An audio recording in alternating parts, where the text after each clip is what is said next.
Welcome to Our Girl Relationships. We talk about the problems people face in their day to day lives. Let's start with the video.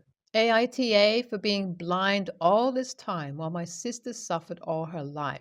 I was really clueless when I was younger and never thought that someone other than my sister could be at fault for the way things turned out, or maybe the reason my sister left the house and me all these years ago could have nothing to do with me, or her wanting to abandon me and might have something to do with her. So, am I really just a nasty and spoilt brother who is so selfish that not once did I think about the other person? I just want to know if it is my fault or if anyone else was in my place, they would have done the same thing. So, about 6 years ago, when I was 11 and my sister was 16, she ran away from home. At first, I thought it was because of me. I thought she hated me so much that she couldn't stand to be in the same house as me. And since there was no way that our mother would kick me out of the house, she had to leave her home. I blamed myself for being so annoying and not giving her the space that she needed.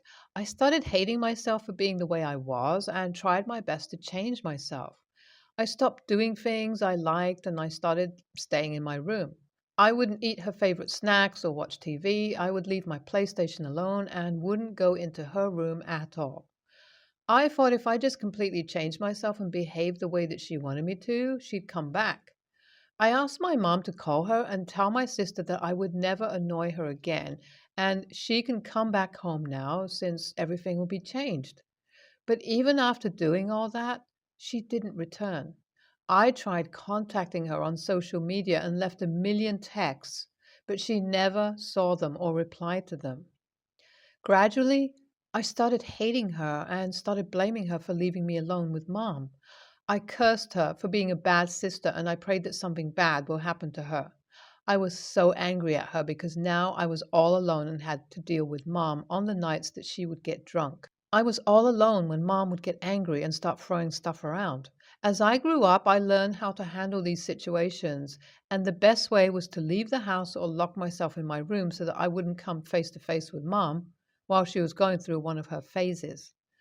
I started hating my mom and also blamed my sister for the way I turned out to be. I thought that if only she hadn't left home all those years ago, mom wouldn't get this angry and I wouldn't have to deal with this crap.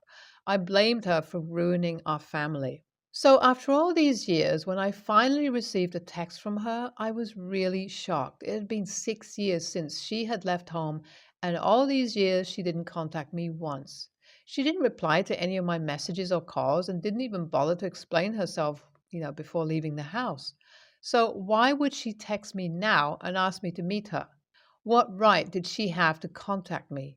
The anger I had buried for so long came rushing to the surface, and all I wanted was to scream at her or hurt her the way she hurt me. I wanted to tell her what she put me through. I wanted her to know the person I had become and feel guilty over ruining my life. That's why I texted her back, saying that I can meet her that weekend if she's willing to come over to the house. She replied very fast, saying that she can't meet me at the house, and if I can just meet her after school at our local Wendy's, she'd be very grateful. So last Thursday after school, I went to meet her. I was honestly curious to know what brought her back here when she didn't care about things that she left behind all these years ago. When I met her, she hugged me and she was smiling. She asked me how I was, but I couldn't bring myself to say anything. I was so pissed off with her. I asked her what she wants with me, and she said that she understands that I'm angry at her for leaving the way she did, and she really wanted to apologize for that. She said she never wanted to leave me behind, but she was young and could barely look after her, so she thought that I'd be better off living with my mom. She told me that she knew I would be angry and didn't want to open old wounds by coming here, but she didn't have any other choice since she was about to be married. She told me that she had been in a very loving relationship for a while now and had met her fiance's family. Her fiance recently asked her to share something of her past with him, and I am the only thing that she loved from her past. That is why she decided to meet me and try to work things out because she would like me to be her family at her wedding. I lost myself at that moment. The nerve of her to come here after all these years and ask me to be her family. I told her that it's impossible since I blame her for ruining my life and all my issues. I started screaming, and all the hurt and anger of the past 6 years just rushed out of me. By the time I was done getting everything out, she was crying. She started saying sorry and kept saying how this isn't what she intended to do. She told me she really thought that I'd be fine with mom. I only asked her why she really left, and she told me that she had no other choice. She was scared to death when she was living in that house. I was too young to notice anything, but our mom wasn't exactly the person I thought she was. She told me how after I'd gone to bed, our mom would go to her room under the pretext of tucking her in, but would end up sexually abusing her. She told me she couldn't ask for help from anybody since no one would believe her, or at least that's what she thought at that time, and that's why she decided to run away. She did think of taking me with her, but she could barely survive alone, let alone be responsible for me too. She continued to apologize for everything she did, and she said if she'd known all these years ago that her leaving would make me the victim of mom's anger, she would have quietly suffered or taken me with her. I couldn't believe what I was hearing. To think I was blaming her for the past when she was in an even worse situation than me. That day, when I ultimately came home, I didn't retire to my bedroom, but instead, I waited for mom in the kitchen. Once mom came back, I confronted her about all the things my sister had told me. I asked her how she can do this and if she feels no shame for doing such disgusting things. How can she do this to her own daughter? My mom didn't say anything, but just stared at me. After a while, she got angry and started cursing my sister. She said she would find that piece of crap daughter and would teach her a lesson or two on how to keep her mouth shut. I was scared to death by listening to all these things. I came back to my room and I locked myself inside. I knew I needed to keep myself safe if I wanted to help my sister, so I stayed quiet all night. Next morning, I found that my mom had left the house in a hurry. Her bedroom door was ajar and her room was a mess. It looked like someone had packed up stuff in a hurry. That was yesterday, and my mom still hadn't come back home. I haven't been able to reach out to my sister either. I'm scared to death and can't do anything but blame myself for being an a-hole to my sister and screaming at her. I don't know what to do now. It's been a week since my mom went missing. She still hadn't returned home, but now I know that what my sister told me was true. I still can't believe that my mom would do something so disgusting and revolting. I was able to reach out to my sister after a day of writing my original post, and thankfully she was fine. I told her that when I confronted mom, she blew her top and was threatening to find her and teach her a lesson. I told my sister that she needs to be careful from now on and not go outside alone. I also begged her to report the abuse to the cops and assured her that I'll back her up since our mom pretty much confessed to me about her behavior. It took a lot of convincing, but she finally agreed to file a report. I went down to the station with her this weekend and we filed a report. The officers told us that they'll sweep the area my sister lives in to make sure my mom wasn't near there. They also told me to live with my sister or go crash with a friend for a while, since I'm a witness now and might get in harm's way. I'll be leaving to live with my sister in an hour. I'll update here if anything else happens. The cops were able to find my mom when she finally returned to our house. Turns out she was staying with a guy she recently met and was looking for my sister, but wasn't able to find her. Since she needed to return to work, she decided to come back and forgot about what happened. Too bad for her that we weren't so easy to forget her crimes. She is now charged with sexual abuse of a minor, and pretty soon she'll go to trial. I have decided to live with my sister for a few months until I have to go to university for my first semester. We've been working on our relationship and there has been a lot of stuff to work through. I told her I'd also be happy to attend her wedding as her only family. Hopefully, nothing worse happens and we can live our life happily from here on out. NTA, you're definitely not an a-hole. If I was in your place, I would have done the same thing since your sister didn't tell you anything to begin with. NTA, it's not your fault that you were too young to notice anything. Your mom is the a-hole here, and I hope she lives a miserable life. I can't believe a mother would be this repulsive. My sister-in-law used to be a drug addict with no stable job and trapped in toxic relationships till she got pregnant 2 years ago, but ended up miscarrying because of her unhinged behavior, which left a mark on her. Since then, She turned her life around, accepted to get help for her addiction, and she's clean and has a stable income. However, there's still one problem with her. She still mourns her lost pregnancy almost every time we see her, which I understood initially as it would be a pretty big trauma for everyone. But it's been years since then, and her pity parties already got pretty old, especially, and I know I might sound cynical, when her lost pregnancy was what made her turn her life around for the better. Fast forward. I, 28 female, got pregnant with my husband of 3 years, 29 male, and yesterday we had a gender reveal party for our families. It's a boy. His sister, of course, was there, and not long after the reveal, she started to reminisce about how much she'd wanted to become a mother as well, and how much she got affected by her pregnancy. I quickly got sick of this, as not only was she once again pulling this stunt, but she was doing it at my gender reveal in order to get all the attention on her. And so I told her that she should reconsider her miscarriage as a blessing in disguise, as it finally gave her the help that she needed to turn her life around.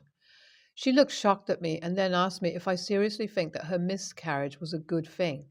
I told her that considering that back then she was a drug addict who was changing her jobs and partners faster than sockets, with a father who wasn't in the picture, at least that's what she told us, but knowing her past lifestyle, I wouldn't be surprised if she didn't even know who the father was and was too embarrassed to tell us.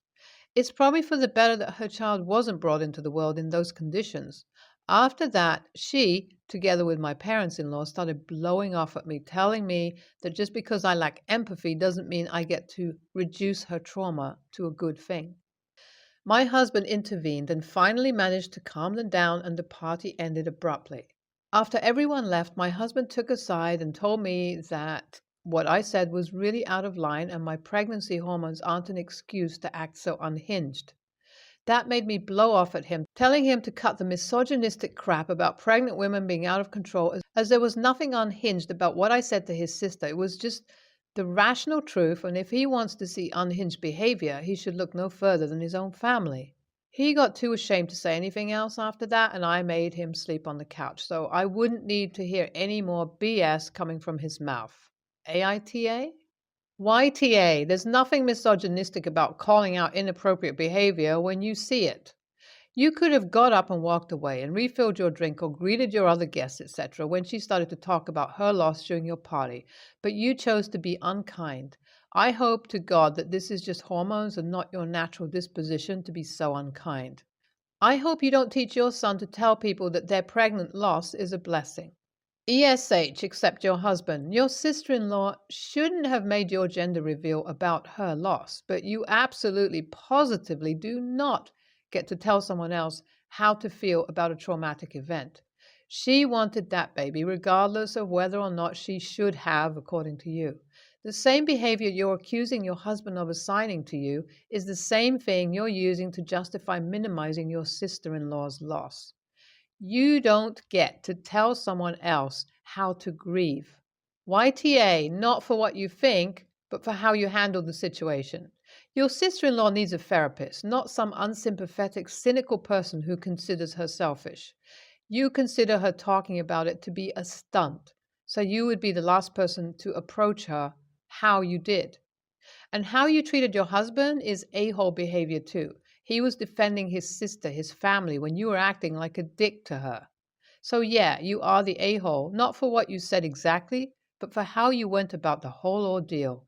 I do hope your sister-in-law gets a nice therapist who can help her with her trauma before she gets pregnant again. And I hope you're not like this with your husband all the time. I am well off. I have a family of 5, and a few months ago I was contacted by my biological daughter, 17, after she found out my info. We met up in a public place and honestly had a great time. We talked and shared stories, and I told her how everything went down with her other biological parent and why we needed to give her up for adoption at the time. She seems happy with where she is, and she seemed to be happy with the answers she got, although I understand it took time to process. She told me how she didn't want to go to college or university, but rather work on her music career and her side business with a part-time job that she has. Her parents seem okay with this as long as she's making money. Well, that's that. I don't have the right to interfere, but I did give her advice and say that she shouldn't rule it out just so that she has something to fall back on. She laughed it off and we moved on. Anyways, fast forward to 2 weeks ago, she came to my place. I guess I should note again that I am well off. My company grew way past my expectations, and I can proudly say that I live a nice, lavish life with good cars, etc. She stayed over and met my family. They got on well with the kids, and my wife loved her around. 2 days ago, she called me saying that she took my advice and she had been applying to different schools and looking at different accommodations. She told me about some of the schools, and I'm familiar with them, and she showed me some very expensive accommodations. I told her I was proud and what did she want to study, and she said she wants to study the arts. Well, I said that's great and her parents must really be happy. She agreed and was silent. I asked if she was okay, and she blatantly said, "Well, will you help me to pay for it?" I was speechless. I didn't really know what to say, and I told her that wasn't an easy question. Then she hit me with the, "Well, I thought since you were my dad and you left me when you couldn't take care of me, and now you have everything you can, that you'd want to." I asked her what about her parents, and she said they don't have enough. I told her I'd need to think about it, and I left the call. I went over it with my wife, and she also doesn't think it's a good idea. We have 3 kids who need to go as well, and there are so many other finances between and after that. We have the money, but we planned around just 3 kids, including any type of emergency that may happen. I texted her last night that I won't be able to do it, and she blew up. Told me that I had the chance to do what was right, but I screwed up again. I feel terrible. AITA? Me and my wife have been thinking of contributing to her tuition if she is really serious, but we'll first be asking whether she will consider community college. But I don't think paying for a luxury apartment can be done. Thank you, everyone, for your input and kind words. We are going to speak to her parents, and I will try to give an update in a few days. She was given up for adoption. Absolutely not. If both of her biological parents gave her up for adoption and she now has been adopted and raised by other people, she is their responsibility, not yours. Sure, I can see why she'd be pissed, and she probably thinks you chose to keep your 3 kids, so why did you not choose to keep me? But she isn't entitled to your money at all. NAH, I can really see both sides here. You pushed her on the college route and then balked when she asked for help. Her response wasn't appropriate, but she's young, and so give her some grace to come to terms. Decide what, if anything, you're willing to contribute, and then sit down with her and get into specifics and expectations, like making sure she's going for a school that is well rated for her desired career path versus being in a city where she wants to live.